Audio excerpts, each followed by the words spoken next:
নববর্ষ, এই শুভ নববর্ষ যে আমরা পালন কখন থেকে শুরু হয়? এই নববর্ষ শুরু করার 3টা পয়েন্ট আছে। 3 ভাবে 3 ধাপে আমাদের মাঝে এই নববর্ষটা এসেছে। 1 নাম্বার ধাপ হলো, সর্বপ্রথম সম্রাট আকবরের শাসনামলে তখন তারা এই গরিব দুঃখীর কাছ থেকে তাদের ফসলের যে খাজনা নেওয়া শুরু করে।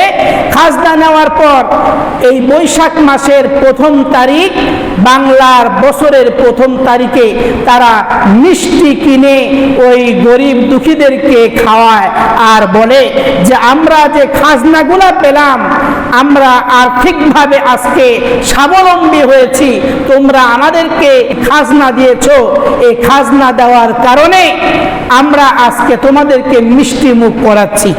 তখন থেকে শুরু হয় যে নববর্ষ পালন করা। আর দ্বিতীয় ধাপ হলো, সম্রাট আকবরের শাসনামল চলে গেল, জমিদারের প্রথা বিলুপ্ত হয়ে গেল, আর দেশে কোনো জমিদার নাই।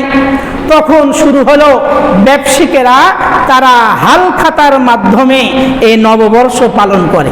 কিসের মাধ্যমে? হালখাতা। এটা কিন্তু এখনো আছে, এখনো আছে। এই পহেলা বৈশাখে তারা, বৈশাখ মাসেই তারা হালখাতা করে, আর হালখাতার মাধ্যমে তারাও কিন্তু তাদের পাওনাগুলা নিয়ে নেয়। ঠিক যেমনি ভাবে জমিদার গোষ্ঠী সম্রাট আকবরের আমলে জমিদাররা যেভাবে ট্যাক্স আদায় করেছিল, খাজনা আদায় করেছিল, ঠিক তেমনি এখন মানুষেরা কি শুরু করলো?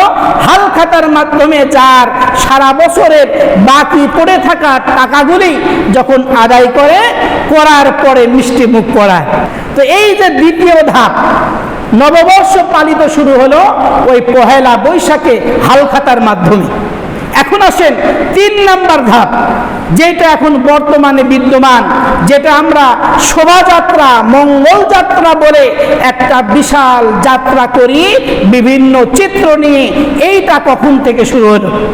তাহলে আমাদের মাঝে বাংলাদেশে এই শুভ নববর্ষ শুরু হওয়ার 3টা ধাপ।